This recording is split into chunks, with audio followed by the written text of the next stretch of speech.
आज हमारे बीच में हरिराम भंडारी जी नहीं रहे। ये आम जनता के लिए कोई खबर नहीं होगी, पर असल में एडमिनिस्ट्रेशन को जगाने के लिए बहुत बड़ी खबर है, क्योंकि किसी के पिता की डेथ हुई है और सबसे बड़ी बात ये है किसी के पति की डेथ हुई है और इसके बाद भी एडमिनिस्ट्रेशन की आंखें खुल नहीं रही हैं। एम्बुलेंसेस की बड़ी बड़ी बातें होती हैं कि हर जगह पर एम्बुलेंस पहुंची हुई है, एम्बुलेंस मिलती है, पर ना तो कभी अगर कहा जाए एम्बुलेंस मिलती है और ना ही एडमिनिस्ट्रेशन की तरफ से हेल्थ फैसिलिटीज़ उस तरीके से मिलती हैं दूर दराज के इलाकों में जैसी मिलनी चाहिए। हालात को जम्मू के भी वैसे ही हैं, कुछ नया नहीं है, पर किश्तवाड़ से कुछ लोग इस समय मेरे साथ मौजूद हैं और जिनका मैंने नाम लिया उनकी पूरी वीडियो के साथ आपको बताएंगे कि लास्ट में उनके साथ हुआ तो हुआ क्या, हरिराम जी के साथ क्या हुआ और क्या वजह रही कि एक एम्बुलेंस तक नहीं पहुंच पाई किश्तवाड़ में।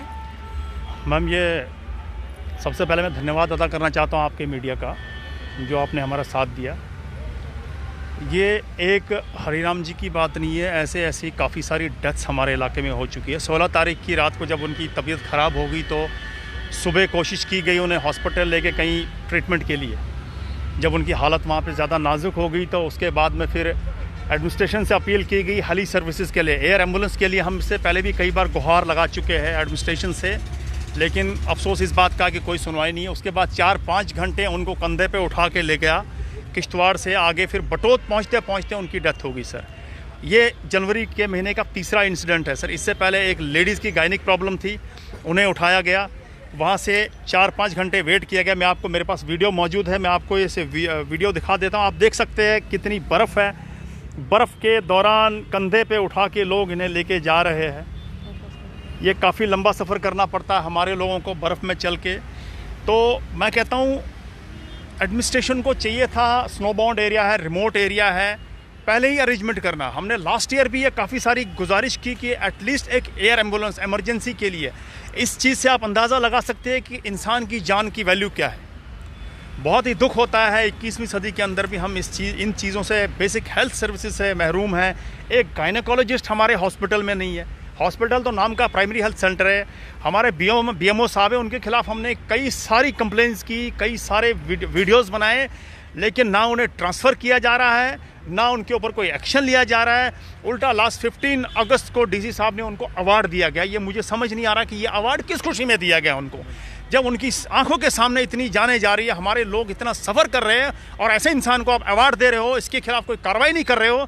कहीं ना कहीं ये अफसरशाही हावी है, कहीं ना कहीं ये मिली भगत है इनकी। शाबाशी दे रहे हैं कि पॉपुलेशन आप कम कर रहे हैं या किस बात के लिए? शायद इसी चीज़ के लिए हमें किसी को अगर अप्रिशिएट किया जाता है, किसी को अवार्ड दिया जाता है तो बड़ी खुशी होती है। लेकिन यहाँ पे अगर हमारे बीएमओ साहब को अवार्ड दिया गया तो हमारे मन में रोष है। हमें बड़ा दुख हुआ कि उन्हें अवार्ड किस बात का दिया गया, जबकि वो दक्षिण इलाके के बीएमओ है। हमें ये दिखाए कि वहाँ पे हेल्थ सेंटर के अंदर, प्राइमरी हेल्थ सेंटर के अंदर कितनी बार आए वो डॉक्टर्स होते हैं प्राइमरी हेल्थ सेंटर में। वहाँ पे हमारे पास आयुर्वेदिक के डॉक्टर्स हैं, 2-3 डॉक्टर्स हैं, आते हैं वहाँ पे। लेकिन उनमें जब टाइम है, अब आज देख लीजिए, आज सुबह 6 बजे का इंसिडेंट है।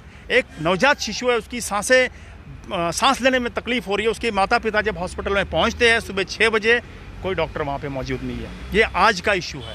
एक डॉक्टर सजाद वहाँ पे अक्सर उन्हें देखा गया, बट आज वो भी नहीं थे वहाँ पे। हो सकता है उनकी कोई प्रॉब्लम होगी, वो हम नहीं कह सकते हैं, बट एक डॉक्टर सजाद का ठेका नहीं है, बाकी डॉक्टर्स भी है।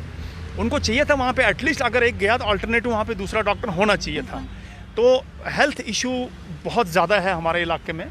मैं आपके माध्यम से रिक्वेस्ट करता हूँ डायरेक्टर हेल्थ साहब को, कोई ना कोई बीएमओ साहब के ऊपर कार्रवाई करें, क्योंकि सुना है उनकी कोई अप्रोच है हायर अथॉरिटीज़ में, सेक्रेटेरिएट में, कहीं बड़ी जगह उनकी काफ़ी अप्रोच है, इसीलिए वो उनके कान पे जूं नहीं रेंगती है। ऐसी वो कहते हैं कि हमने ऐसा भी सुना, ऐसी कंप्लेन होती रहती है।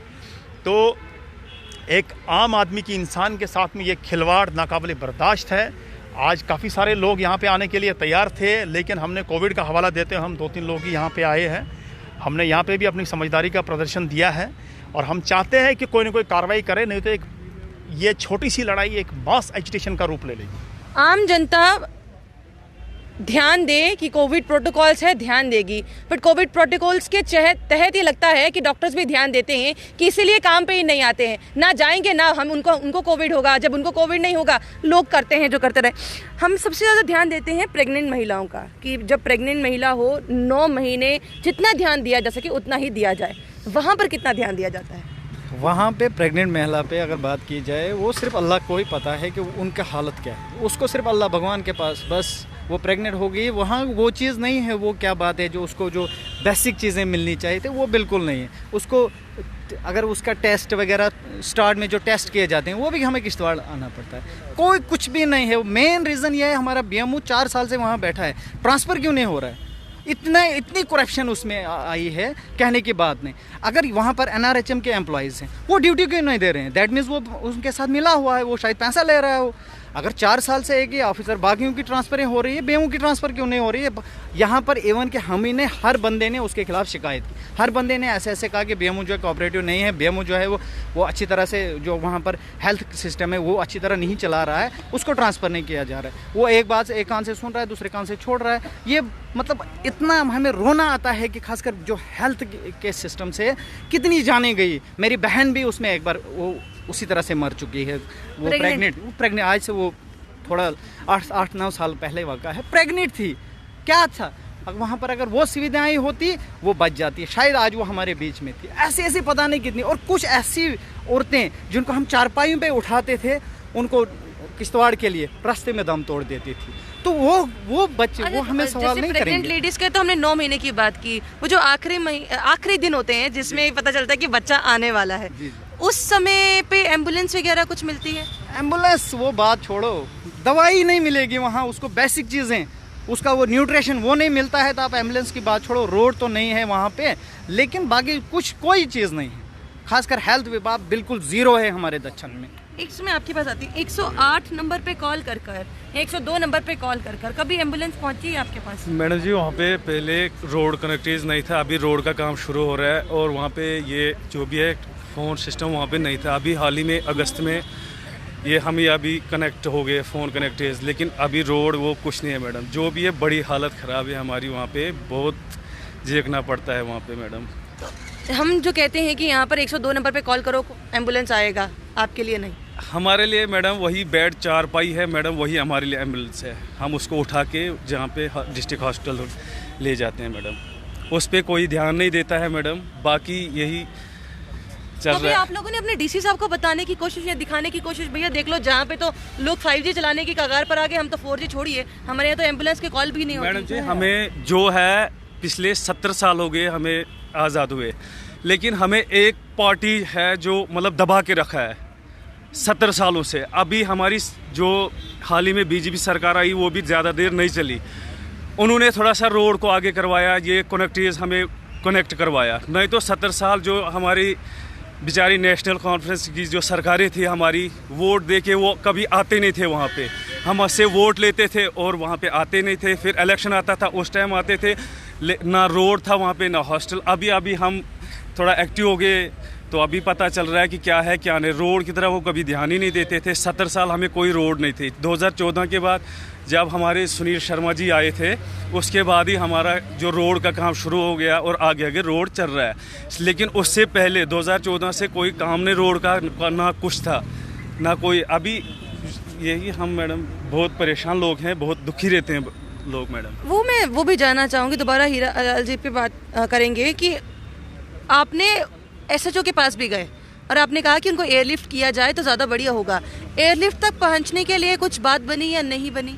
आश्वासन मिला उनको, एयरलिफ्ट मिलेगी। वो जो 13 तारीख का एक लेडी, उसको गैनिक प्रॉब्लम थी, वो सुबह उसको 8 बजे वहाँ हेलीपैड पे लिया गया था, लेकिन बोल रहे हैं आएगा, लेकिन 2-3 बजे तक वेट करना पड़ा। जब जहाज़ नहीं आया उसके बाद उसको हमने चारपाई पे उठा के अपने स्टेशन पे पहुँचा के, बड़ी मुश्किल से वो भी बच गई। ये सारी चीज़ें ये बिल्कुल बेकार हैं। कोई मतलब यहाँ अफसरशाही जो है वो चल रही है, कोई गरीब का कोई नहीं पूछता है, गरीब के बारे में कोई सोचता नहीं है। ये अफसरशाही क्या करेंगे वो करेंगे। अगर थोड़ा रिप्रेजेंटेटिव्स होते थे जो गवर्नमेंट में होते तो वो सुन लेते हैं। अफसरशाही में कोई किसी की नहीं सुनता। बहुत बहुत शुक्रिया हमारे साथ जुड़ने के लिए। एक आपने सुना होगा कि क्या देखा भी होगा, जो एम्बुलेंस चलती है 4 पहियों पे चलती है, पेट्रोल के साथ चलती है। किश्तवाड़ का इलाके हैं जहाँ पर एम्बुलेंस चलती तो है पर चलती है 4 लोगों के कंधों पर, यानी कि एक चारपाई उठाइए, लोगों को लेकर जाइए, वो ही वहाँ की एम्बुलेंस है। रोड कनेक्टिविटी नहीं है, डॉक्टर्स वहाँ पर नहीं हैं, कोई स्पेशलिस्ट वहाँ पर नहीं है। गायनोकोलॉजिस्ट जो होना चाहिए 9 महीने 9 दिन 9 तारीख को जो है वहाँ पर महिलाओं की ध्यान रखना चाहिए। लोगों को समझना चाहिए कि महिला को जो प्रेग्नेंट है उसको कितनी ज़्यादा चीज़ों की ज़रूरत होती है, कितने न्यूट्रिशन की ज़रूरत होती है।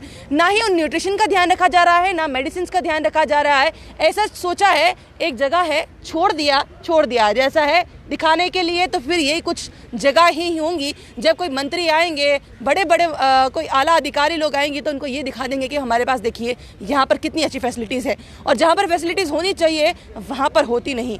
यानी कि एम्बुलेंस डॉक्टर्स के ना होने की वजह से आज किसी ने अपने पिता खो रहे हैं, कोई अपनी बहन खो रहा है, कोई अपना होने वाला बच्चा खो रहा है। ऐसे ही अपने जितने भी प्यारे प्यारे लोग हैं, लोग हेल्थ फैसिलिटीज़ अच्छी ना होने की वजह से खोते जा रहे हैं। क्या ये सही है? आपको क्या लगता है? कमेंट बॉक्स में कमेंट करना ना भूलिएगा। वहीं कहीं ना कहीं अब हेल्थ एडमिनिस्ट्रेशन को भी अपनी कमर कसनी होगी। अगर उनको लगता है कि हम ये चीज़ बताएं कि हमारे यहाँ पर हर एक चीज़ परफेक्ट है, तो उस चीज़ को परफेक्टली ज़मीनी सतह पर बनाना होगा, कागज़ पत्रों पर नहीं। आप लोग बने रहिए जम्मू परिवर्तन के साथ। मुझे रोहित जी को दीजिए इजाज़त। नमस्कार।